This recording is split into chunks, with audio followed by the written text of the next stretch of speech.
Assalomu alaykum hammaga. Bekoboddan salom. O'zi universitetdan uyga ko'p vaqt qisqa muddatda borardim. Ya'ni 2 haftada bir haftada bir uyga borib turardim-da. Lekin mana shu oxirgi safar 1 oydan keyin bordim uyga. O'sha o'qishlarim bor edi, vaqtim bo'lmadi uyga kelishlikka, tadbirlar bo'ldi. Shu sababli uyga kela olmadim. O'sha 2 haftada shuning uchun 1 oyda keldim. Keyin keldim uyga. Oilaviy ko'rishdik. Keyin kech payt oilaviy o'tirganda bizda suhbat bo'ladi. Nima o'zgarishlar bo'lyapti, o'qishlar qanday ketyapti, boshqa ishlar, mana shu rejalar qanday ketyapti degan savollar bo'ladi. Shu suhbat, ukamlar shu oilaviy o'tirgan paytimizda. Shu vaziyatda menga mana shunaqa navbat kelganda bo'ldiki, o'zim his qildimki, universitetim o'z joyida ketyapti. Normal o'qishlar, normal o'qib ketyapman bir maromda. Nemis tili u ham normal. Darslarga boryapman, vazifalar qilib shug'ullanyapman. Sportga vaqt ajratyapman. Trenirovka bo'lyapti. Hammasi normal ketyapti-da. Keyin men shu nima o'zgarishlar bo'lyapti, nimalar qilding degan savol bo'lganda men o'zimda javob topa olmadim. Ya'ni nima javob berishlikni bilmay qoldim. Chunki qanaqadir o'zgarish kichkina bo'lsa ham bir o'zim aytishga arzigulik bir rezultat qilmaganman. Shuning uchun uni aytishlikka bo'lmadi. Shu universitetim joyida ketyapti, nemis tiliga boryapman, trenirovka boshqa deb aytdim, lekin bo'lmadi unaqa. O'zim lekin buni hisobga olmadim buni.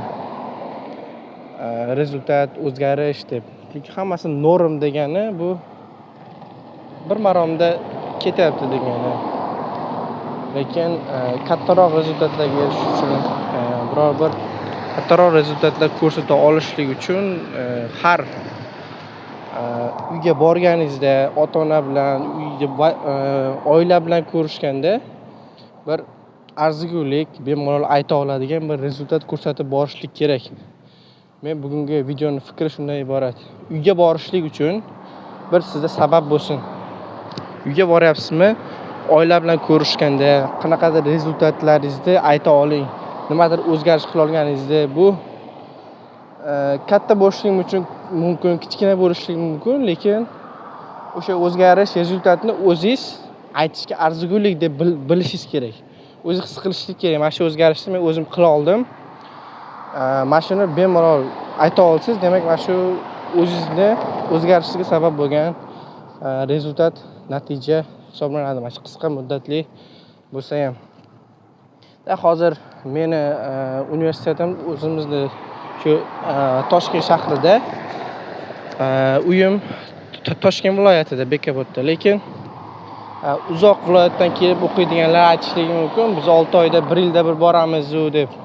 Lekin menda mana shu har hafta, 2 haftada borib turib unaqa fikr kelmagan, lekin mana shu 1 oydan keyin borganda o'zimda bir o'zim arzigulik, men bu hisobga oladigan darajada rezultat o'zgarish his qilmaganim uchun mana shu fikr keldi, mana shu hissiyot keldi. O'sha paytda menga hozir o'sha hissiyotlarni bo'lishmoqchiman. Uzoqdan keladigan 6 oy, 1 yilda borib bir uyga boradigan odamlar, sizning muvaffaqiyatingizga eng ko'p xursand bo'ladigan insonlar oilamiz hisoblanadi. O'sha ota-onamiz, aka-ukalarimiz, shu oilamiz hisoblanadi. Ularga ayta oladigan rezultatni, natijani bemalol ayta oladigan bir sabab tayyorlash kerak uyga borishlik uchun. Shunchaki uyga borib ko'rishib kelish bu qandaydir men o'zimga yeb ko'rmadim. Shuni his qildim. Keyin shu haqida o'z fikrlarimni mana shu video orqali o'sha YouTube'ga joylashtirishga qaror qildim. Uyga borishlikka bir sabab toping. Ya'ni bu sizdagi qandaydir rivojlanish bo'lishi mumkin, qandaydir o'zgarish qila olgan bo'lishingiz kerak o'zingiz hayotingizda. Shunaqa o'zingiz hisoblaydigan, o'zingiz aytishlikka arzigulik bir rezultat toping, uni qiling. Bir reja asosida bu narsalarni sekinlik bilan, asta-sekinlik bilan qilib borishlik kerak. To'g'ri, tibbiyot universitetida o'qish oson emas. O'ziga yarasha qiyinchiliklari bor. Lekin ularni men o'zimga qanaqadir o'zgarishdek, nimadirni qoyillatib bajarayotgandek his qilmadim o'sha vaziyatda. Men hisoblaydigan natija, o'zgarish, xudo xolasa men harakat qilyapman, oldimga maqsadlar qo'yganman. Shu keyinchalik sabab bo'ladi. Bundan keyin men o'zimga maqsad qildim. Biror bir oilaviy ko'rishlik uchun, oilaviy ko'rishganda bemalol o'zi ayta oladigan bir sabab topishim kerak har doim. Ko'rishishdan oldin bu har safar ketma-ket rivojlanib borishlikni ta'minlaydi, odamni oldinga undaydi. Bu ham bir sog'lom motivatsiya hisoblanadi-da.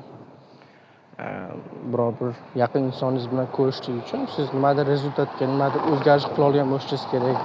U mana shu o'zgarishni ko'rishlik kerak, his qilishlik kerak. Videodan xulosa qiladigan bo'lsak, uyga borishlik, oila bilan ko'rishlik uchun bir o'zgarish qiling, sabab toping, sababni qilib rezultatini ularni ko'rsata olishligingiz kerak. Shunaqa video manfaatli bo'lgan bo'lsa, fikrlarim yetib borgan bo'lsa xursandman. Sog' bo'linglar. Keyingi videolarda ko'rishguncha.